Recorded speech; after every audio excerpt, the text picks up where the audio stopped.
Some of you are in the darkest of darkest valleys. I don't know what you're going through, but I know what you need. Hope. And I want you to know that beautiful things can come from your broken pieces when you give your broken pieces a chance. It is okay to be scared. It is okay to cry. But giving up is not. But I just want you to know that it's not the end. It matters how you're going to finish. I don't care how dark it looks for you. I don't care what they done said to you. I don't care what the verdict is. I don't care what the haters say. It ain't over. No matter what happens to you, it ain't over. Ain't no such a thing as over. Do you know, man, that you can actually mess your life completely up? You can jack it all the way up and you can turn around and get it right. Do you know that you can be divorced multiple times and still be okay? Do you understand that you cannot have a degree and still be just fine? Now, whatever you've been through, whatever that is, guess what?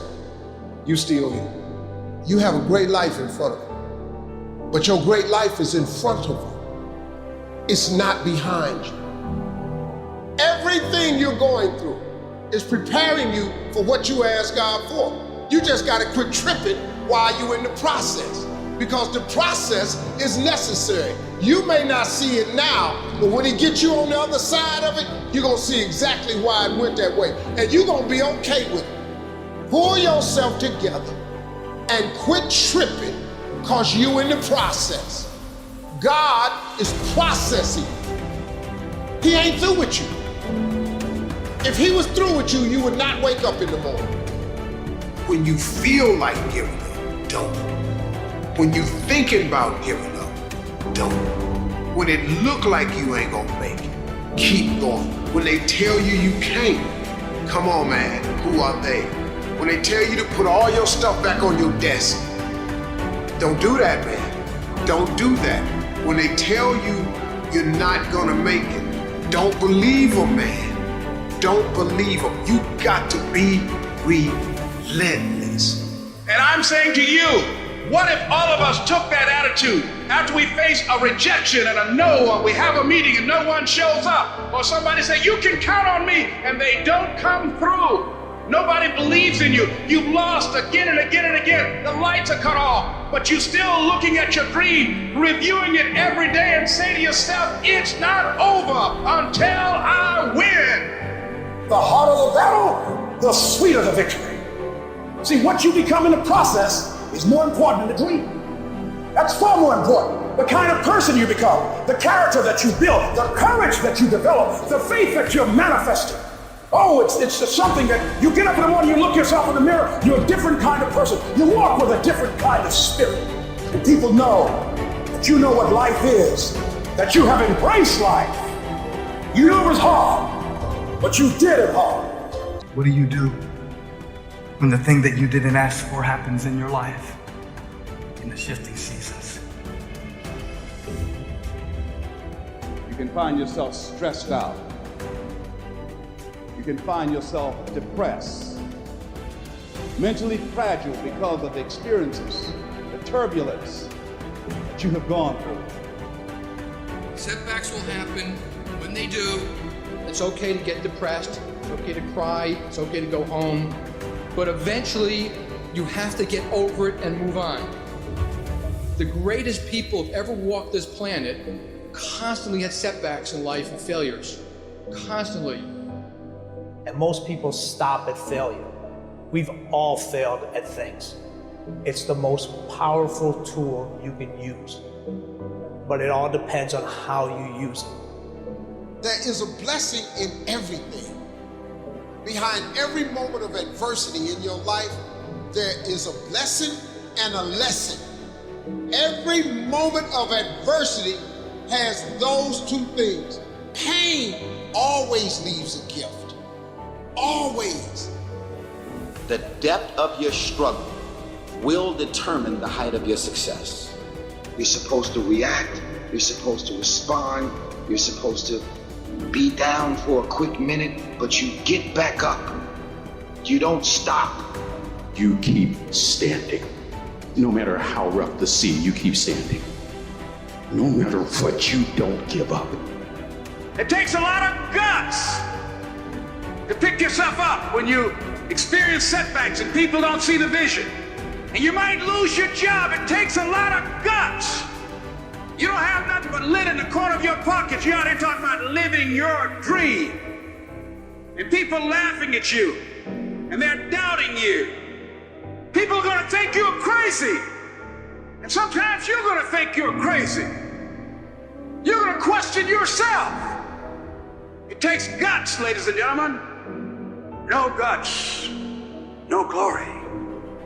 Most people, when they hear no or they're rejected, it takes their power away. And they become discouraged. They lose their spirit. They lose their energy. They stop. No. When you're facing those rejections day in and day out, don't say, I had a bad day today. Say, I had a character building day. What did you learn? What did you get out of that day? When you get knocked down, and you're going to get knocked down, when you run into some roadblocks, and you're going to run into them, when you have some setbacks, you can always be able to bring yourself back in, knowing if someone has done it, it's possible that I can do it. You've got to be willing to face rejection and no again and again and again, defeat again and again and again, and every time life knocks you down, you jump up and say, it's not over until I win.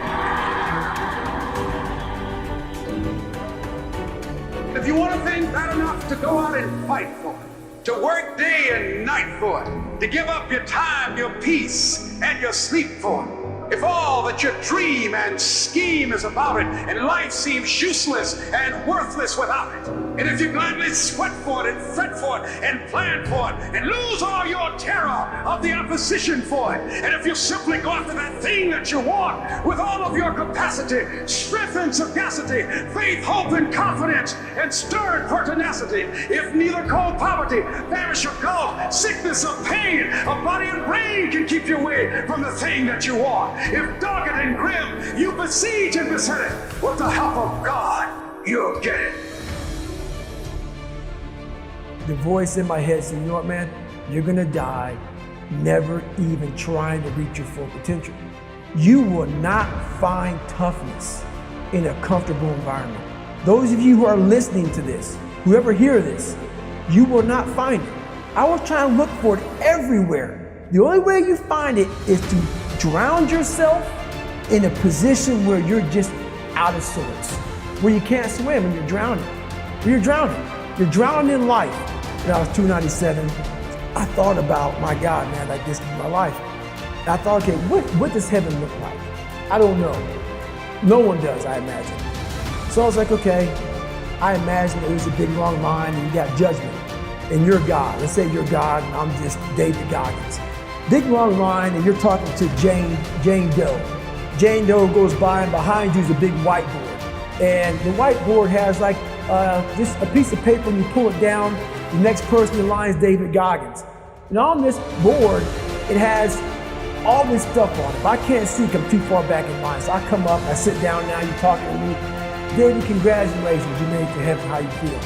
And right now I'm a 300-pound man. Ecolab guy, I'm 71 years old. This is what I'm thinking at 24 years old, okay? I'm dead, I'm in heaven, you're God. You pull the paper down, it says David Goggins. I'm reading it, and I'm looking at it, and it has my name, but on this paper, it says everything about you. Everything, because God knows all. And I'm looking at it, and I'm seeing 85 pounds, Navy SEAL, changed people's lives, all these amazing things. Public speaker, blah, blah, blah, blah, blah, motivational, all best-selling book. I look at God and say, God, the name is right, but what's on here is not me. He goes, it should have been you. This was the life that you were supposed to live, but you didn't try. Everything that you really want in life comes down to one thing. You want some kind of change in how you feel, or what I call a change of state. The state of mind or body you're in at that moment in time. We all want to change how we feel. Think about it. The only reason you want more money, you don't want little pieces of paper with pictures of deceased notables on it, do you? Of course not. You want money because of what you think it'll give you. You think it'll give you more freedom, more fun, or the ability to give to other people. You believe it's going to lead to some kind of pleasure if you want it. Say, I want a business. Listen, I know a lot of people in business who don't want their business anymore. The bottom line is it's not the business you want, it's what you think a business will give you, the feeling changes you think it will give you. Somebody says, I want to get married. They want to get married because of what they think that will give them. I want a relationship. They think it's going to give them a certain kind of feeling. That's what drives all of our behaviors. Challenge me on this. See if you can find an exception. Is there anything in your life that you really, really want that the reason you want it doesn't come down to eventually some feeling you're going to get if this thing happens in your life?